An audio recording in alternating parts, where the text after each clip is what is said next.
Mr. Harrison, for what purpose? Mr. Speaker, parliamentary inquiry. State your inquiry. Is it true that the Constitution requires 2/3 of members to be present to constitute a quorum to conduct House business, but that last Friday you declared a quorum was present when in fact only 63 members were here?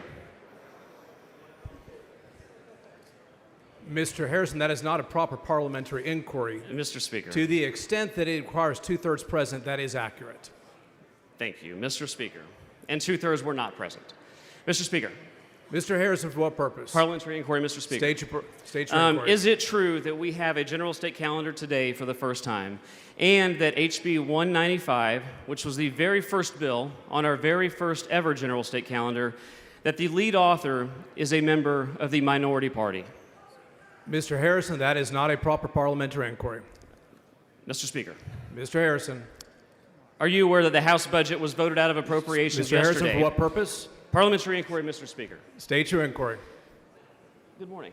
My inquiry, Mr. Speaker, so I want to know if you are aware that the House Appropriations Committee voted out a House budget yesterday, and that budget was crafted in clear violation of the House rules on at least 8 occasions, which require that appropriations meetings be held and transmitted and broadcast via audio and video to the public. A proper parliamentary inquiry. Mr. Speaker, there must be consequences for your unconstitutionally corrupt lawlessness. Mr. Harrison, for what purpose? All right, parliamentary inquiry. State your inquiry. Mr. Speaker, to follow up on the last inquiry, my response to that would be that there must be consequences Mr. Harrison, for your... that is not an inquiry. State your inquiry. Parliamentary inquiry. State your inquiry. Do you or do not agree? Because I do. There must be consequences for unconstitutionally corrupt lawlessness. And Mr. Speaker, I change and I now move to vacate the chair.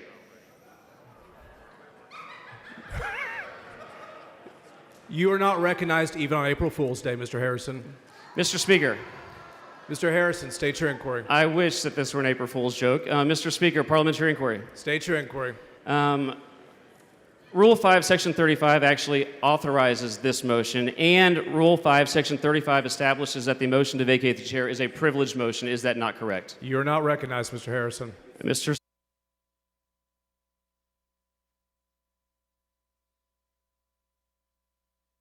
Mr. Harrison, a question of privilege must be raised by resolution. If you have a resolution, go ahead and file it.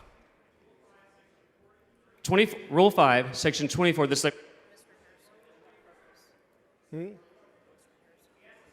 Mr. Harrison, for what purpose? A proper parliamentary inquiry. State your inquiry. Does Rule 5, Section 24 say, quote, the Speaker shall recognize a member who seeks recognition on a question of privilege? Mr. Harrison? That is a proper parliamentary inquiry. Do the rules say that? It is. Mr. Harrison, a question of privilege must be raised by resolution. If you have a resolution, go file it. Okay, here's a perfect parliamentary inquiry, Mr. Speaker. What must I do to force you to recognize me to make the privileged motion to vacate you? That answered, Mr. Harrison.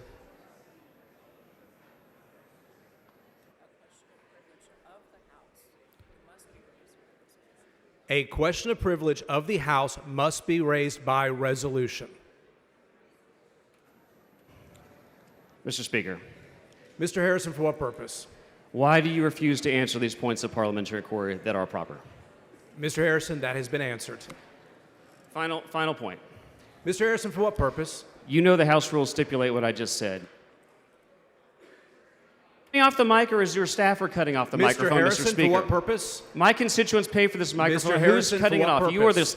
Mr. Harrison, for what purpose? I would invite every member who opposes corruption to sign the motion to vacate you.